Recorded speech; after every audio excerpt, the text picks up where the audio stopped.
Nestled near the meeting point of the Halys, or Kızılırmak River, and its tributaries in north-central Anatolia, the mound of Hattusa emerges in the archaeological record around 2000 BC as a modest fortified settlement.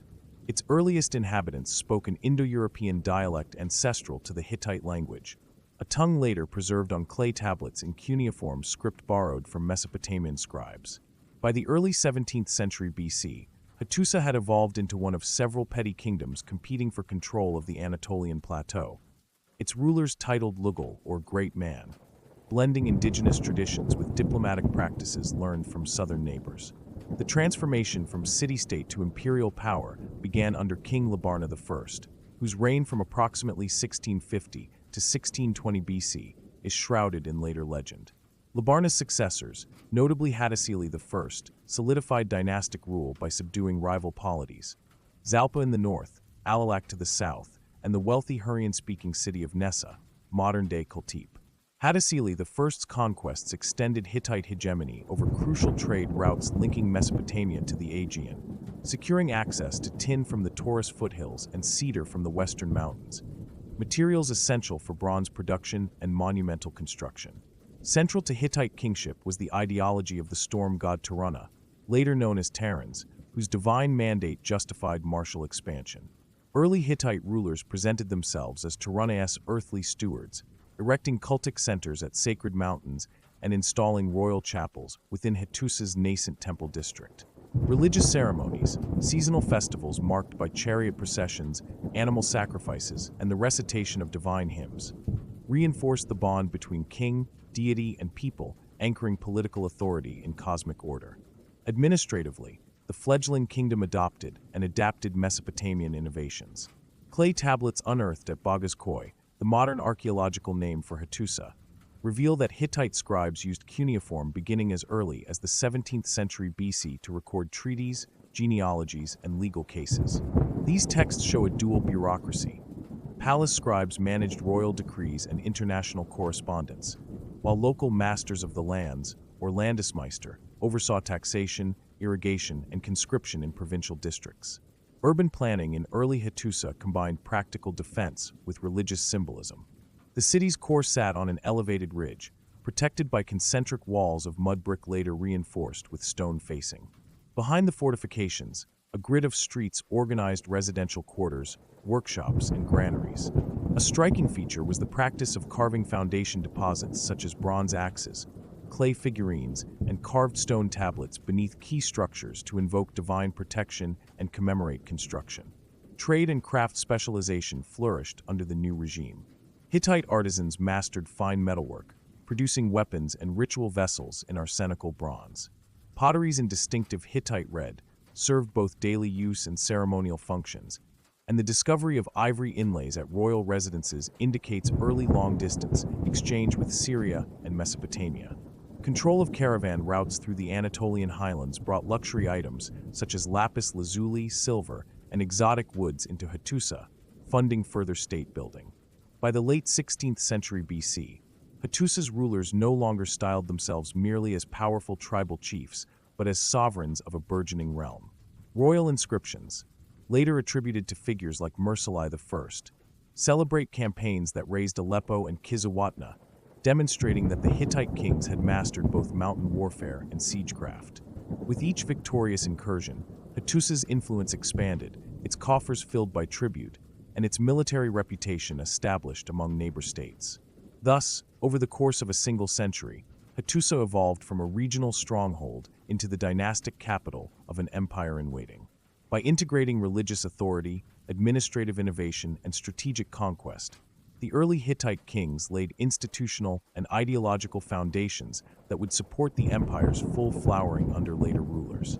Their pioneering use of cuneiform bureaucracy, combined with a uniquely Anatolian identity anchored in storm god worship, set Hattusa on the path to become one of the late Bronze Age's great imperial centers.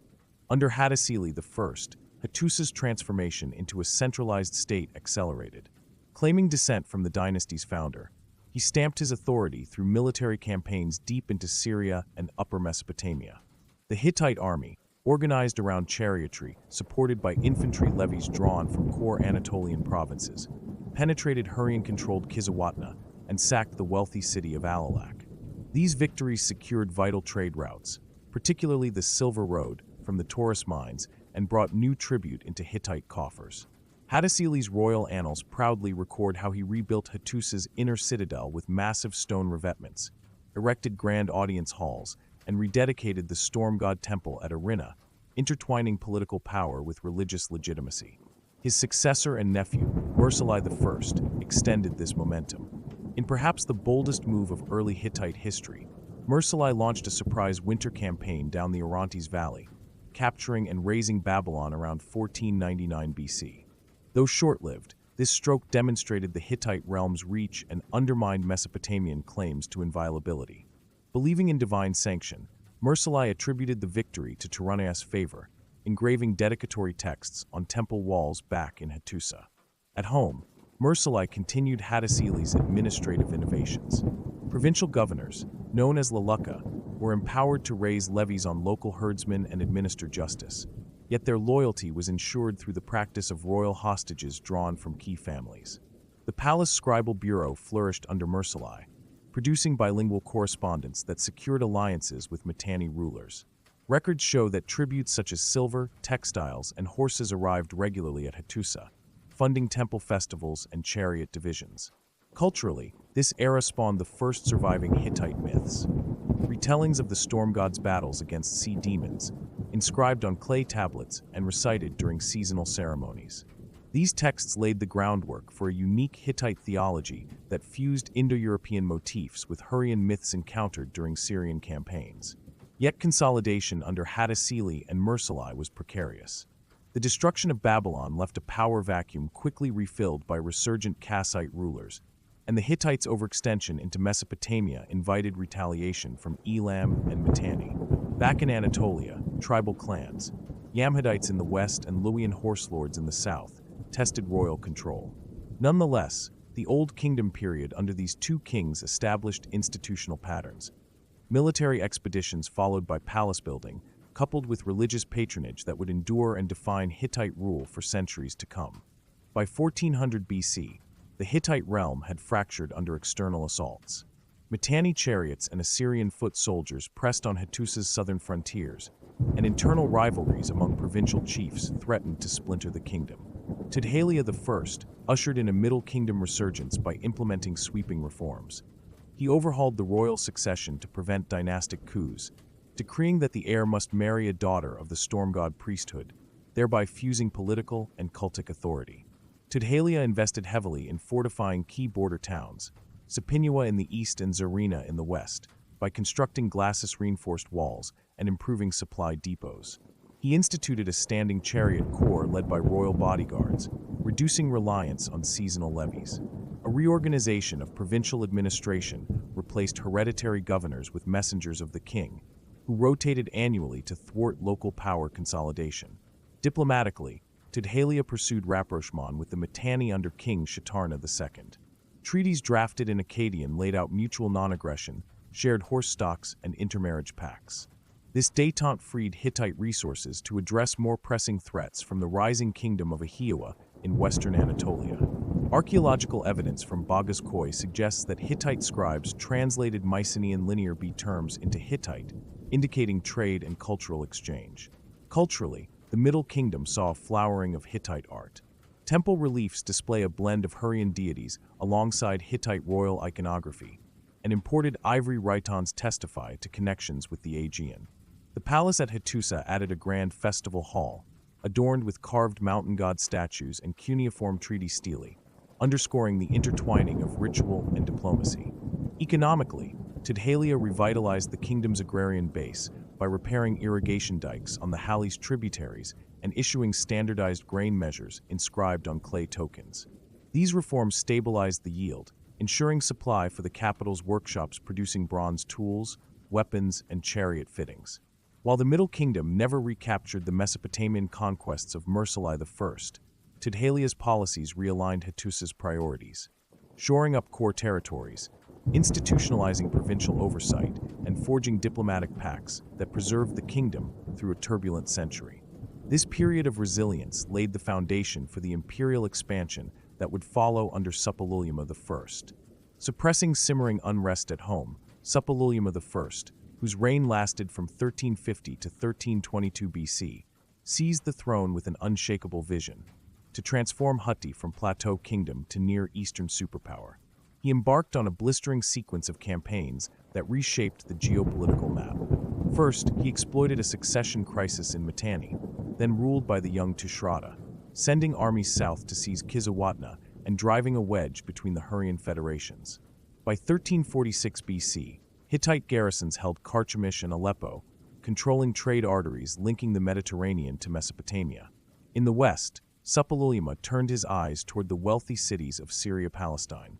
At Tunip and Ugarit, local rulers fearing Egyptian dominance solicited Hittite protection. Suppiluliuma responded by installing vassal kings, securing naval access at Ugarit's port, and ensuring tributary flows of timber and olive oil to Hattusa's granaries. The climax came with confrontation against New Kingdom Egypt. Suppiluliuma's alliance with rebellious Syrian vassals, Payamaradu of Arzawa and Aziru of Amuru, drew Egyptian armies beyond their comfort zone. When Pharaoh Amenhotep III failed to respond decisively, Suppiluliuma briefly threatened Canaanite territories. Though a direct invasion of Egyptian territory never materialized, the show of force compelled Egypt to negotiate from weakness. Back in Anatolia, Suppiluliuma consolidated his gains through an unprecedented network of treaties. The so-called Kassite Treaty cemented an alliance with Babylonia's Kurigalza II, and alliances with Assyria deterred eastern threats. The Hittite Empire, under Suppiluliuma, now spanned from the Aegean to the Euphrates, marking its apex. Suppiluliuma also reformed the army, standardized chariot divisions, introduced composite bows handcrafted in regional workshops, and established an elite royal guard. Tribute from vassals supplied horses, metals, and manpower, while palace artisans produced standardized weapons and inscribed diplomatic correspondence in 4 languages: Hittite, Akkadian, Hurrian, and Luwian, demonstrating remarkable administrative flexibility. Culturally, the Imperial Zenith generated a revival of Hittite monumental architecture. Suppiluliuma completed the Great Temple at Hattusa, its twin hypostyle halls adorned with reliefs of storm god triumphs, and built the rock sanctuary at Yazilakaya, where 70 deities greeted royal processionals. Suppiluliuma's reign epitomized Hittite ascendancy. He combined military daring with shrewd diplomacy, institutional reforms with religious patronage, and cultural fusion with imperial administration. This golden age, however, sowed the seeds of later instability, as newly vassalized territories chafed under heavy levies and as succession disputes loomed in the royal family. The rivalry between Anatolia's Hittite Empire and Egypt's New Kingdom culminated in the Battle of Kadesh in approximately 1274 BC. The epic clash occurred near the Orontes River and remains one of antiquity's best documented conflicts. Ramesses II claimed a near victory, but in reality, neither side secured decisive control.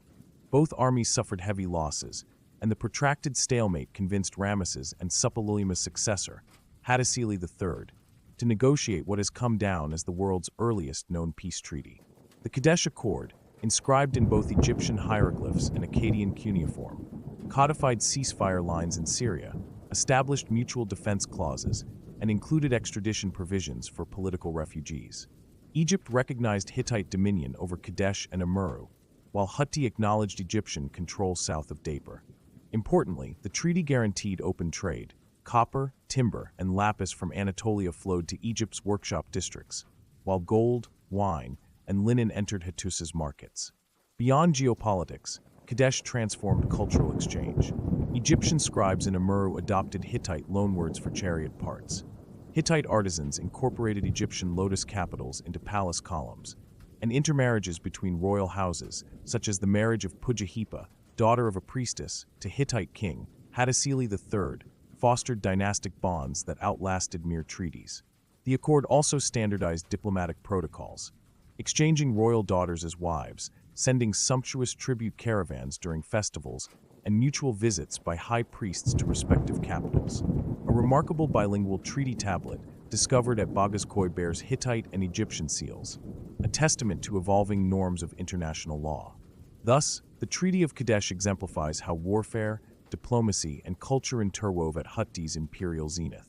Rather than prolong endless conflict, Both powers recognized that stable borders and open exchange served their mutual interests, a principle that shaped late Bronze Age geopolitics until the region's cataclysmic collapse in the 12th century BC.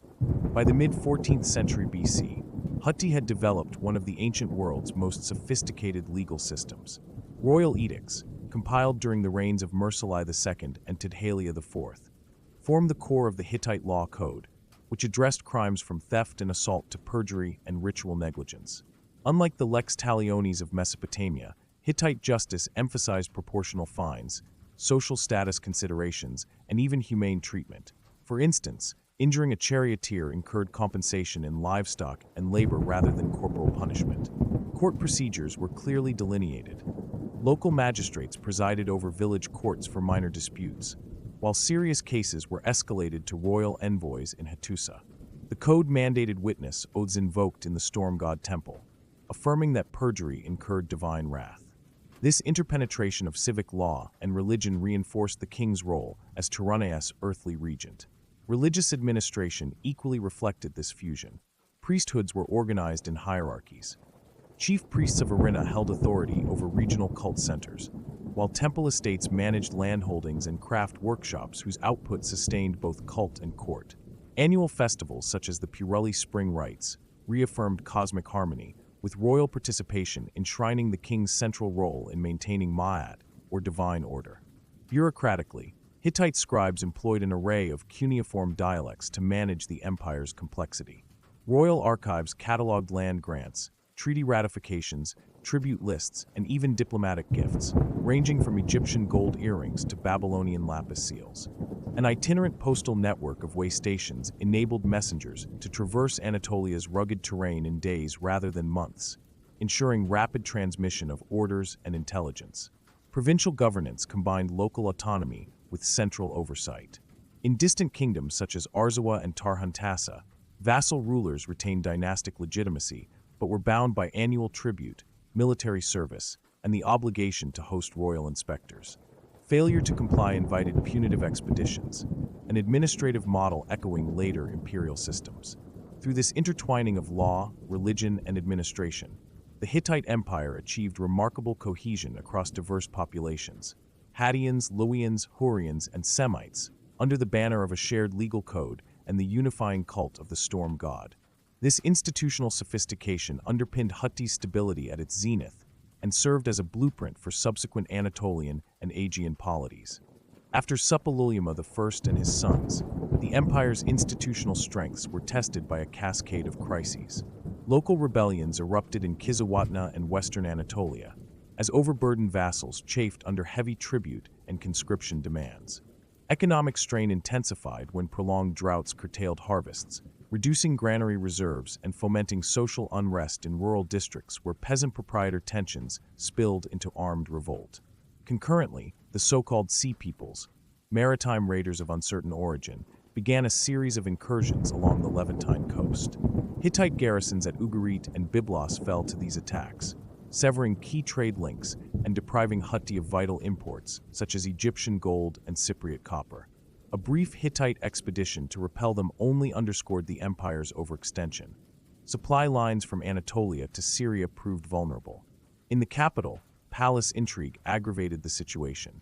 Rival claimants, often sons of different wives, jockeyed for succession after the deaths of Mursili II and Tidhalia IV. Court factions aligned with influential priesthoods, further draining royal attention from frontier defense. Hattusili III's coup against Arnawanda III in approximately 1210 BC exposed fractures among elites that local governors exploited to assert autonomy. Archaeological layers at Hattusa reveal systematic destruction of the lower city, evidence possibly linked to internal rebellions or external pillage. Official correspondence from this period laments breakdowns in the postal network and delayed tribute shipments. Temple records show emergency exemptions of corvée labor to rebuild city walls, suggesting leadership scrambling to maintain order. By the reign of Suppiluliuma II from approximately 1200 to 1178 BC, these multiple stressors, economic hardship, social unrest, external raids, and dynastic conflict, converged in a final collapse. Hattusa was abandoned, its palace and temples left to the elements. Successor Neo-Hittite kingdoms in Carchemish and Melid preserved elements of Hittite culture, but lacked both the resources and institutional coherence to reunite the empire. Though the Great Hittite Empire disintegrated by 1178 BC, its cultural and institutional legacies endured across Anatolia and the Near East.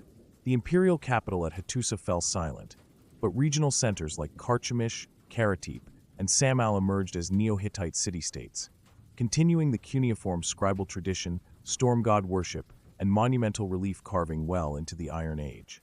Key administrative innovations such as centralized provincial governance, record-keeping in multiple languages, and codified legal procedures were adopted by successor polities. The ironworking expertise nurtured by the Hittites spread across Anatolia and into Greece, fueling early Iron Age metallurgy. Greek myths of Talos and Daedalus may echo Hittite legends of divine mastersmiths.